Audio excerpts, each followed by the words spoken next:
Well, in the battle of the ages, Disney versus Ron DeSantis. Disney have suffered a pretty major blow. So they had a lawsuit, obviously, against the state of Florida, against Ron DeSantis. And it's been dismissed. Nope, Disney lacks standing.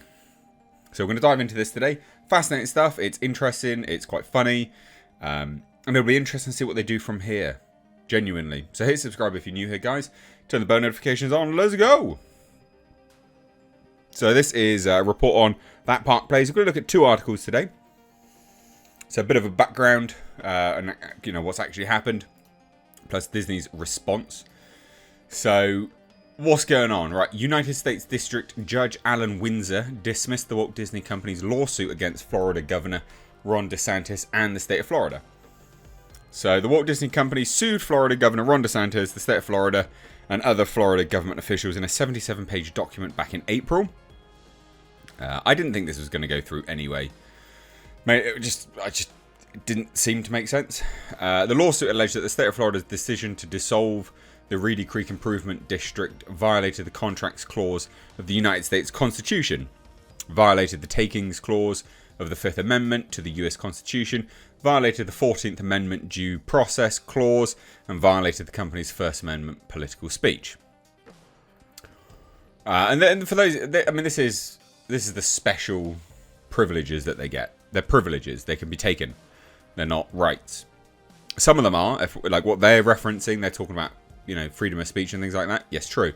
But the Reedy Creek Improvement District, the special tax breaks, these are special things that they can be taken away.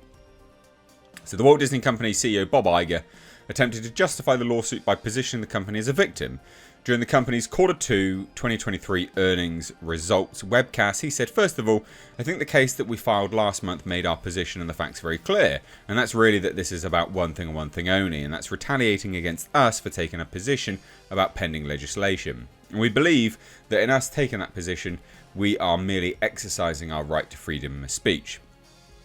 Also, this is not about special privileges or a level playing field or Disney in any way using its leverage around the state of Florida, but since there's been a lot said about special districts in the arrangement that we had, I want to set the record straight on that too," he said.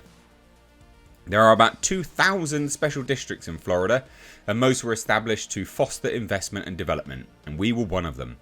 It basically made it easier for us and others, by the way, to do business in Florida, and we built a business that employs, as we've said before, about 75,000 people and attracts tens of millions of people to the state. So while it's easy to say that the Reedy Creek Special District that was established for us over 50 years ago benefited us, it's misleading to not also consider how much Disney benefited the state of Florida. Some of those things are true. And also, we're not the only company operating a special district. I mentioned 2,000. The Daytona Speedway has one, the Villages, which is a prominent retirement community, and there are countless others. So if the goal here is levelling the playing field, then a uniform application of the law or government oversight of special districts needs to occur or be applied to all special districts. No, not true. They can do whatever they want whenever they want. There's also a false narrative that we've been fighting to protect tax breaks as part of this. But in fact, we're the largest taxpayer in Central Florida, paying over $1.1 billion in state and local taxes last year alone. And we pay more taxes, specifically more real estate taxes, as a result of that special district. And we all know there was no concerted effort to do anything to dismantle what was once called Reedy Creek Special District until we spoke out on legislation. So this is plainly a matter of retaliation, while the rest of the Florida special districts continue operating basically as they were. Yeah, but you do actually, the stuff that they have goes above and beyond what anyone else has. Like, well above and beyond. They've got their own police. Loads of weird random stuff goes on in Disney. I think it's also important for us to say that our primary goal has always been to continue to do exactly what we've been doing here, which is investing in Florida. We're proud of the tourism industry that we created, and we want to continue to deliver the best possible experiences for guests going forward. I never wanted, and we certainly never expected to be in the position to defend our business interests in federal court, particularly after having such a terrific relationship with the state as we've had for more than 50 years. So anyway, that was what he previously said. In a 17-page document granting the motion to dismiss, Judge Alan Windsor wrote, "The clerk will enter a judgment that says this case was resolved on motions to dismiss. Plaintiffs' claims against the governor and the department secretary are dismissed without prejudice for lack of subject matter jurisdiction.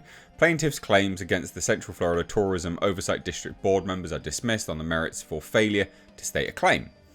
As a general matter, the First Amendment prohibits government officials from subjecting individuals to retaliatory actions after the fact for having engaged in protected speech. But it is settled law that when a statute is facially constitutional, a plaintiff cannot bring a free speech change by claiming that the lawmakers who passed it acted with a constitutionally permissible purpose.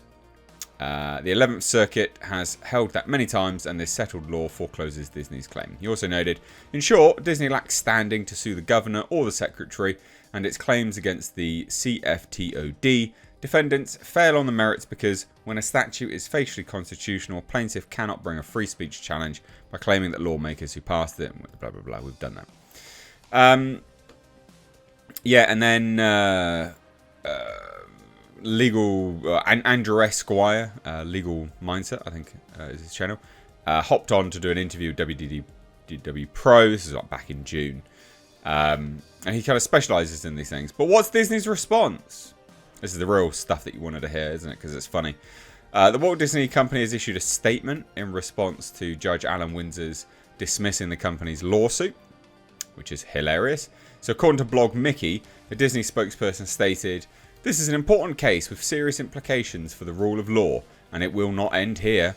If left unchallenged, this would set a dangerous precedent and give license to states to weaponize their official powers to punish the expression of political viewpoints they disagree with. We are determined to press forward with our case." Alright. But the thing is, you said that you weren't political. You didn't want to get into politics. But you're admitting that you have played into politics? How bizarre. I mean, look. This stuff's hilarious. It's been dismissed for now. Obviously, they're still going to go ahead and fight some more stuff. It's interesting. I love watching this kind of stuff play out because it's just fascinating stuff. Absolutely fascinating stuff. What do you guys think? This is another blow to Disney just in general. Massively, in fact. This would have cost them quite a lot of money. This has been costing them quite a lot of money. But anyone that believes and people that jump to the defense of Disney, it's a massive multi-billion-dollar corporation. Why do you think? Why are you defending them? It's so bizarre. I've never understood it. It's so strange. Massive, massive company. You know, money goes like, I'm just going to take it all. No, they're not going to give you anything. It's like white knighting for a company.